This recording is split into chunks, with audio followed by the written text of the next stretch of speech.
We will demonstrate how to use the stand to accomplish a safe transfer to a wheelchair. First, lean the person forward slightly and position the belt around the patient's waistline and lower back and secure the adjustable strap. Here, we're using the belt with a soft sheepskin cover, which provides greater cushioning for sensitive skin. Wheel the unit into position, remembering to lock the brakes before transferring the patient. Place the patient's feet on the foot support plate. The knee pad should be properly adjusted to touch the knees or upper shins. If necessary, you can utilize the strap on the shin support.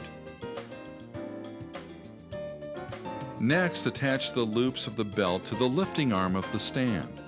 Notice that the belt has loops of varying lengths.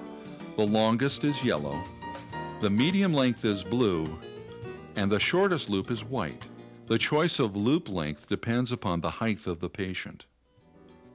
Once hooked to the lifting arm of the stand, the belt will provide necessary support to complete the transfer. When transferring a shorter patient, the longer loop should be used.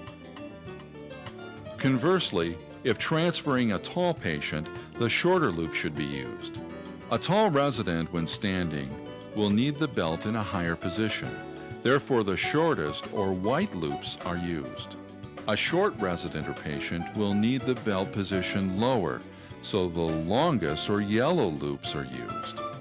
Whichever length loops you choose, make sure that you use the same length on both sides of the belt.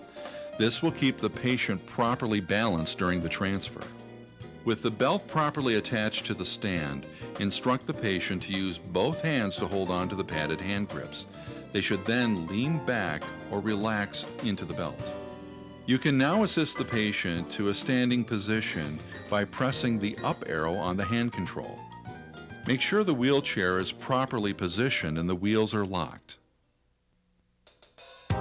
Unlock the stand wheels and transfer the patient to the wheelchair. Open the stand legs to accommodate the width of the wheelchair. The stand wheel should remain unlocked to allow the stand to move with the patient.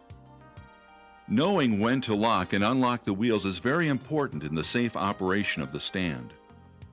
When a patient is being transferred using the stand, the footrest acts as a support while the patient is raised or lowered. Because of this support, the stand wheel should be unlocked to allow the stand to move slightly forward or backward as needed.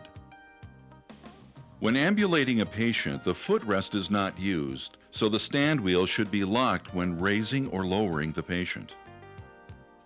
Unhook the loops and move the stand out of the way.